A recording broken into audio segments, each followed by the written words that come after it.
రంగుల రత్నం serial episode 3091 29th April 2026 ఏం జరిగిందో చూద్దాం. ఆదిత్య శైలుతో నా చెల్లెల జీవితం నా కళ్ళ ముందే నాశనం అయిపోతుంటే నేనేమి చేయలేకపోతున్నాను. నాకొచ్చే కోపానికి ఆ చందుగాడిని వాళ్ళ అమ్మ నాన్నల్ని ముక్కలు ముక్కలుగా నరికేయాలనిపిస్తుంది. కానీ నా చేతులు కట్టిపడేశారు శైలు. ఆ శశి సామాన్యురాలు కాదు. తను నా కుటుంబాన్ని నాశనం చేయడానికి ప్లాన్ తో వచ్చింది. ముందు నన్నేమో బయటికి పంపించేసింది. తర్వాత రామన్నయ్య సీత వదినలను బయటకు పంపించింది. ఇప్పుడు మా చెల్లెల జీవితాన్ని నాశనం చేసింది. ఇప్పుడు నేనేం చేయాలి శైలు? మా చెల్లెల జీవితం ఎలా కాపాడాలో నాకు అర్థం కావట్లేదు శైలు. తట్టుకోలేనంత బాధగా ఉంది అని ఆదిత్య అంటే, శైలు ఆదిత్య ప్లీజ్ ఒక్క నిమిషం ఆగు, ఆలోచించు. ఆవేశంలోనూ బాధలోనూ తీసుకునే నిర్ణయాలు ఎప్పుడు మంచి ఫలితాలను ఇవ్వవు. అమూల్యని ఎంత గారాభంగా పెంచుకున్నామో నీకు తెలుసా శైలు? మా ముగ్గురు అన్నదమ్ములకి ఒకే ఒక్క చెల్లి. తనకి ఊహ తెలిసినప్పటి నుంచి ఇంట్లో ఒక చిన్న పని చేసింది కూడా లేదు. కానీ అక్కడ టార్చర్ చూపిస్తున్నారు శైలు. అయినా కూడా భరించాను. చందుగాడు తనని మోసం చేసి పెళ్లి చేసుకున్నాడు. దానికి కారణం మా శశి వదిన అని తెలిసిన తరువాత అది తెలిసాక నాకు పిచ్చెక్కుతుంది శైలు. ఆ చందుగాడి ఫ్యామిలీని మా శశి వదిన్ని ఏమైనా చేసిన తర్వాత కానీ నాకు మనశ్శాంతి ఉండదు అని తల బాదుకుంటాడు. అప్పుడు శైలు ఆదిత్య దయచేసి నువ్వు ఆవేశపడక ఆదిత్య, ముందు కాస్త ప్రశాంతంగా ఉండు, నా మాట విను. అది కాదు శైలు అని ఓ గింజేసుకుంటుంటే, Aditya please Aditya control yourself, నా మాట విను, కంట్రోల్ యువర్ సెల్ఫ్ అని అంటుంది. ఇంకా సీత భోజనాల గిన్నెలన్నీ హాల్లో పెట్టి భోంచేద్దాం రండి అని పిలుస్తుంది. రాము అలా డల్లు కూర్చుంటే, ఏమైందండి అలా ఉన్నారు అంటే, ఇంటి దగ్గర ఏం జరిగి ఉంటుందో అని నాకు చాలా భయంగా ఉంది సీత అంటాడు రాము. ఆ శశి చేసిన మోసం గురించి అమ్మా నాన్నలకి చెప్పమని నేను ఆదిత్యాన్ని పంపించాను. కానీ ఇంతవరకు వాడు ఫోన్ చేయలేదు. అక్కడ ఏం జరిగిందో ఇంతవరకు తెలియదు అని రాము అంటే, పోనీ మీరు ఫోన్ చేయండి అంటుంది సీత. నేను ఫోన్ చేసినా వాడు తీయట్లేదు సీత అంటాడు రాము. సీత ప్లేట్లో అన్నం పెట్టి తర్వాత ఫోన్ చేస్తాడేమో, మీరు ఎక్కువగా ఆలోచించకుండా ముందు భోంచేయండి. అప్పుడు రాముకి ప్లేట్ ఇస్తే రాము ఏమో, ఆ శశి ఎంత దుర్మార్గం చేసిందో చూడు సీత, అన్యాయంగా అమూల్య జీవితాన్ని నాశనం చేసింది. మన విషయంలో ఏం చేసినా నేను పెద్దగా పట్టించుకోలేదు. కానీ అమూల్యకి ద్రోహం చేశాక మాత్రం నేను తట్టుకోలేకపోయాను. అందుకే ఆ విషయం అమ్మా నాన్నలకి చెప్పమని ఆదిత్యాన్ని పంపించాను. అప్పుడు సీత దేనికైనా పాపం అనేది పండాలి కదండి, బహుశా ఆ రోజే వచ్చిందేమో, మీరు భోంచేయండి అంటుంది సీత. తాము అన్నం కలుపుకొని నోట్లో ముద్ద పెట్టుకునే టయానికి అక్కడికి వస్తుంది శశిరేఖ. హాయ్ అంటుంది. భోంచేస్తున్నారా? భలే టైంకి వచ్చానే. సీత నాకు కూడా వడ్డించవా? నీ చేతి వంట రుచి చూసి చాలా రోజులైంది, ప్లీజ్ వడ్డించు అని అంటుంది శశి. సీత ఏం మాట్లాడదు, అలానే కూర్చొని ఉండిపోతుంది. అప్పుడు సరేలే నేనే వడ్డించుకుంటాను అని ఒక ప్లేట్ తీసుకొని అన్నం కూరలు వేసుకుంటుంది శశి. తింటది. తిన్నాక ఎంతైనా నీ చేతి వంట రుచి భలే ఉంటుంది సీత, అద్భుతంగా ఉంది అంటూ గబగబా తింటుంది శశి. అప్పుడు వాళ్ళిద్దరూ ఏంటి ఇలా చేస్తుంది అని చూస్తూ ఉంటారు. ఏంటి ఇద్దరు అలా చూస్తున్నారు? ఓ నన్ను ఇంటి నుంచి బయటికి గెంటేస్తే ఇలా వచ్చానేమో అనుకుంటున్నారా? అలాంటిదేం లేదు. ఆదిత్య నా గురించి చెప్పాలని పాపం చాలా ప్రయత్నం చేశాడు. కానీ బ్యాడ్ లక్ ఏంటంటే తనే తిట్లు తన్నులు తిని బయటికి వెళ్ళిపోయాడు. రామ్ నీ ప్లాన్ వర్కౌట్ కాలేదు. చాలా ఆలోచించి ఆదిత్యని బాగా ప్రిపేర్ చేయించి నువ్వు అక్కడికి పంపించావు. కానీ ఏం చేయలేకపోయావు. నీకో విషయం తెలుసారా? ఆ ఇంట్లో నేను ఒక మహావృక్షంలాగా పాతుకుపోయాను. నన్ను కదిలించడం ఇంపాసిబుల్. నాకు ప్రొటెక్షన్ ఎవరో తెలుసా? బాలు అనుకున్నారు కదూ? కాదు, మీ అమ్మా నాన్నలు తాతయ్య. వాళ్ళ మంచితనమే నాకు ఫుల్ ప్రొటెక్షన్ అని శశి అంటే, అప్పుడు సీత అందుకే కదా నీకు ఇష్టం వచ్చినట్లు ఆడుతున్నావు. ఇంకా ఎంతమంది జీవితాలతో ఆడుకుంటావు? అసలు అమూల్య ఏం తప్పు చేసింది? తన జీవితంలో ఎందుకు నిప్పులు పోస్తున్నావు అని అడుగుతుంది సీత కోపంగా. అసలు తనక్కడ ఎంత నరకం అనుభవిస్తుందో నీకు తెలీదా? నీ కోపం నీ పగ ఎవరి మీద? ఈయన మీదే కదా. దానికి మమ్మల్ని సాధించాలి కానీ మధ్యలో అమూల్య ఏం చేసింది అని కోపంగా సీత అడిగితే శశిరేఖ అన్నం తినుకుంటా నవ్వుతుంది. యుద్ధంలో రెండు వర్గాలుంటాయి. ఒకటి మన వర్గం, రెండోది శత్రువర్గం. అమూల్య బ్యాడ్ లక్ ఏంటంటే తను శత్రువర్గంలో ఉంది. ఒక్కసారి లాఠీ చార్జ్కి ఆర్డర్ ఇచ్చాక తను దారిని పోయేవాడా లేక యుద్ధం చేసేవాడా అని చూడరు. ఎవరు దొరికితే వాళ్ళకి పడిపోతాయి. అమూల్య కూడా అలాగే బలైపోయింది. దానికి నేనేం చెయ్యను? ఇప్పుడు రాము, చూడు శశి, ఇప్పటికే చెయ్యకూడని పనులు చాలా చేసావు. నా మీద కోపంతో అయోధ్య నిలయాన్ని, అందులోని మనుష్యులని ముక్కలు ముక్కలు చేసావు. నేను సీత బయటకు వచ్చేసాం కదా, ఇంకా మమ్మల్ని సాధించు, కానీ మా అమ్మ నాన్నల్ని వదిలే, వాళ్ళకి కాస్త మనశ్శాంతి కావాలి అని రామ్ అంటే, శశి అది కుదరని పని రామ్. ఎందుకంటే ఇప్పుడు నేను కాస్త కరుణించానంటే ఆ ఆదిత్యగాడు, ఆ అమూల్య, ఆ చందు అందరూ కలిసి నా మీద తిరగబడతారు. అందుకే అందరూ ఇప్పుడు నా దృష్టిలో శత్రువులే అవుతారు రామ్. పాపం ఇంత జరుగుతుంది అనుకుంటే నన్ను వదులుకునేవాడివి కాదు కదా అని శశి అడిగితే, పెళ్ళి అయిపోయింది కదా శశి, ఇలా మాట్లాడటానికి నీకు కాస్తైనా బుద్ధుందా అని అడుగుతాడు రామ్. లేదు అంటుంది శశి. ఎందుకంటే నాకు కావాల్సింది నీ ఒక్కడి నాశనం మాత్రమే కాదు, నీ కుటుంబం మొత్తం నాశనం కావాలి. ఎందుకంటే నిన్ను నాకు దూరం చేయడానికి అసలు కారణం నీ కుటుంబమే. ఆ కుటుంబం ముక్కలైపోయి, ఆస్తులు కరిగిపోయి, ఏ జన్మలో ఏ పాపం చేశాం దేవుడా అని ఏడుస్తూ ఉంటే అప్పుడు చెప్తాను ఏం పాపం చేశారో.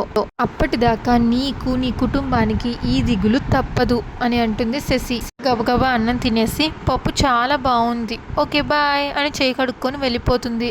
రామేమో ఆ ప్లేట్ అక్కడ పెట్టేస్తాడు, ఒక్క ముద్ద కూడా తినకుండా. రాము కంగారుగా సీత వంక చూస్తాడు. సీతేమో, మీరేం బాధపడకండి, తప్పుడు ఆలోచనలతో ఉన్న వాళ్ళకి ఆ భగవంతుడు ఏదో ఒక రకంగా అడ్డుపడతాడు. అప్పుడు రామ్ నిన్నటి దాకా మనసులో ఏదో ఒక మూలన శశికి ద్రోహం చేశాను అన్న పశ్చాత్తాపం ఉండేది సీత. కానీ ఈరోజు ఆ పశ్చాత్తాపం పోయింది. ప్రేమ విలువ తెలియని మనిషిని ప్రేమించి తప్పు చేశానని ఇప్పుడు నాకు అర్థమవుతుంది అని చెప్పి చేయి కడుక్కొని వెళ్ళిపోతే, అయ్యో ఏంటండి అని అంటుంది సీత. కానీ వెళ్ళిపోతాడు బాధగా. మరో పక్కన ఇంట్లో రాణి వాళ్ళ ఆయన రాధాకృష్ణతో అసలు ఏం జరుగుతుంది ఇంట్లో, శశి ఎందుకు మన కుటుంబాన్ని ఇలా విచ్ఛిన్నం చేయాలి అని చూస్తుంది. ఒకప్పుడు రాము, సీత, ఆదిత్య, అమూల్య అందరం కలిసి ఎంత ఆనందంగా ఉండేవాళ్ళం, నవ్వుతూ తుల్లుతూ సంతోషంగా గడిపేవాళ్ళం. కానీ ఇప్పుడు ఎలా ఉంటున్నారో చూడండి అని రాణి అంటే, వాళ్ళ ఆయన రాధాకృష్ణ, ఇదంతా శశి ఇంటి కోడలుగా వచ్చిన తరువాత జరిగింది. అసలు ఆ అమ్మాయికి ఏం తక్కువ చేస్తాం మనం చెప్పు. రామ్ కూడా అధికారం బాలుకే కట్టపెట్టాడు.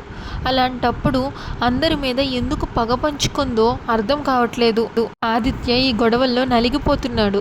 వాడి ఆవేశం మాత్రమే కనిపిస్తుంది, కానీ వాడి బాధని ఎవరు అర్థం చేసుకోలేకపోతున్నారు. అవునండి, ప్రతిసారి వాడిని తిట్టి పంపిస్తున్నాం.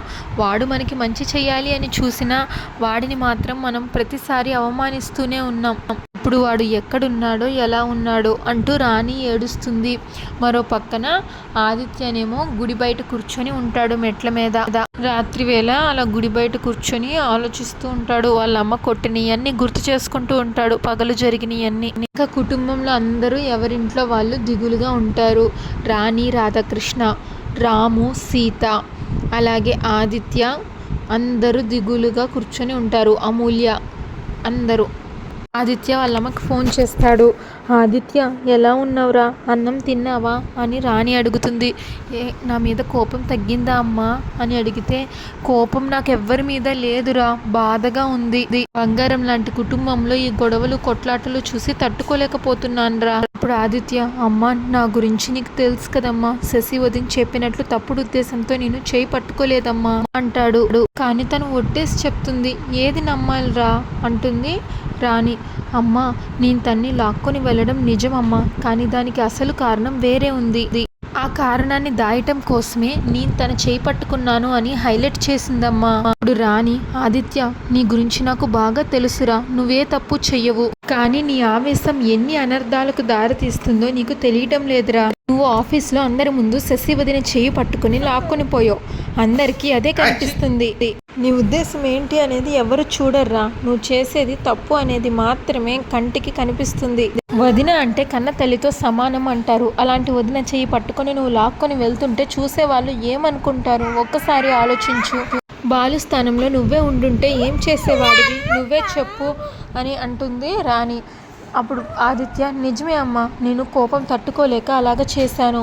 అసలు నేను ఎందుకు అలా చేశానంటే అని చెప్పబోతాడు, కానీ ఈలోగా ఆగిపోతాడు, ఆలోచించుకుంటాడు. అమ్మ వద్దు, చందు గురించి అమ్మకి చెప్పకపోవడమే మంచిది. నిజం తెలిస్తే చందు అన్నయ్య, శశి వదినతో అమ్మ గొడవ పడుతుంది. అమ్మకి తోడుగా ఉండడానికి రామన్నయ్య, సీత వదిన కూడా లేరు. ఆ శశి ఏమైనా చేసినా చేస్తుంది, నిజం చెప్పకపోవడమే మంచిది అనుకుంటాడు ఆదిత్య. చెప్పరా ఆగిపోయావే అని అడుగుతుంది రాణి. అమ్మ, కొన్ని నిజాలు చెప్పాలంటే వాటిని నిరూపించే సాక్ష్యాలు కావాలమ్మా. వాటికంటే ముందు మనం ఏ తప్పు చెయ్యని వాళ్ళమై ఉండాలమ్మా. ఇప్పుడు అందరి దృష్టిలో నేను తప్పు చేసిన వాడినమ్మా. ఇప్పుడు వాళ్ళమ్మ, ఆదిత్య, నువ్వు నా బిడ్డవి, నా పెంపకంలో పెరిగావు, నువ్వెప్పుడు తప్పుడు పనులు చెయ్యవు అన్న నమ్మకం నాకుందిరా అని అంటుంది. కాకపోతే ఆవేశం, కోపం కాస్త తగ్గించుకో. వాటి వల్లే నువ్వు ఈ ఇంటికి దూరం అయిపోయావు. ఆ శశి ఏదో మనసులో పెట్టుకుని ఈ కుటుంబాన్ని విడదీస్తుంది అన్న విషయం నాకు బాగా అర్థమవుతుంది. అదేంటో మనం తెలుసుకోవాలి. అప్పటి వరకు దయచేసి నువ్వు కాస్త శాంతంగా ఉండరా. దానికి ఆదిత్య, సరే అమ్మా, నువ్వు చెప్పినట్లే చాలా ఓపికగా ఉంటానమ్మా, మీ అందరూ జాగ్రత్త అని ఫోన్ పెట్టేస్తాడు. ఉంటానమ్మా అని చెప్పి. ఇంకా శశిరేఖ తన బెడ్రూమ్లో ఫోన్ మాట్లాడుతూ ఉంటుంది. ఓకే డాడీ, ఏం జరిగినా నేను చూసుకుంటాను, మీరేం టెన్షన్ పడకండి. వాడు నన్నేం చేస్తాడు డాడ్? వాడికి ఆల్రెడీ ఇంట్లో అందరూ వార్నింగ్ ఇచ్చి బయటికి పంపించేశారు. వాడు నన్ను ఏం చెయ్యలేడు డాడ్. సరే డాడ్, నేను రేపు కాల్ చేస్తాను అని ఫోన్ పెట్టేస్తుంది. ఈలోగా పక్కన చూస్తే రాణి చాలా కోపంగా చూస్తుంది శశిని.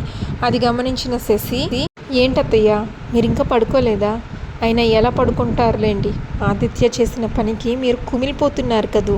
పర్వాలేదులేండి, మీరు వెళ్ళి నిద్రపోండి. ఆదిత్య ఇంకా ఈ ఇంటి జోలికి కానీ నా జోలికి కానీ రాడులేండి. గుడ్ నైట్ అని చెప్తుంది శశి. వెళ్ళిపోతుంటే ఆపుతుంది రాణి. అసలు నువ్వు ఎవరు, ఎందుకు ఈ ఇంటికి వచ్చావు అని అడుగుతుంది. అదేంటత్తయ్య అలా అడుగుతున్నారు? నేను మీ కోడల్ని, బాలుకి భార్యని. అప్పుడు రాణి, అసలు నువ్వు ఈ ఇంటికి కోడలుగా రావటానికి కారణం ఏంటి అని అడుగుతున్నాను.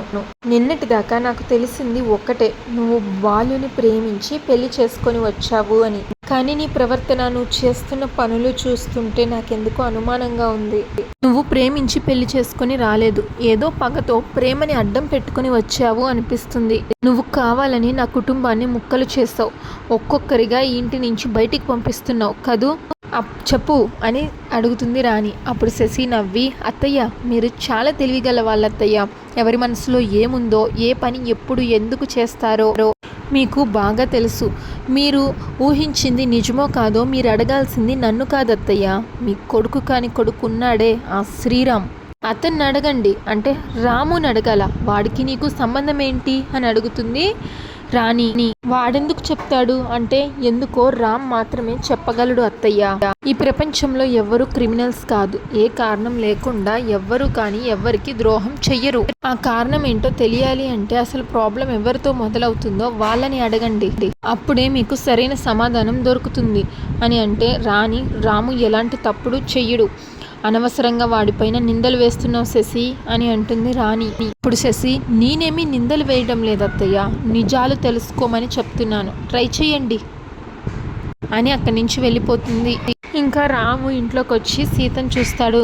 సీత ఏమో అక్కడేదో మంచం మీద పక్క సర్దుతూ ఉంటుంది. నువ్వు ఇక్కడున్నావా? నీకోసం చూస్తున్నాను. ఇక్కడేం చేస్తున్నావు అంటే, మీకోసం ఎదురు చూస్తున్నాను. పైన పండు వెన్నెల కురుస్తుంది, ఆరు బయట చల్లటి గాలి, ఇక్కడ మీకోసమే పక్క వేశాను, ఎందుకంటారు? సీత అడుగుతుంది.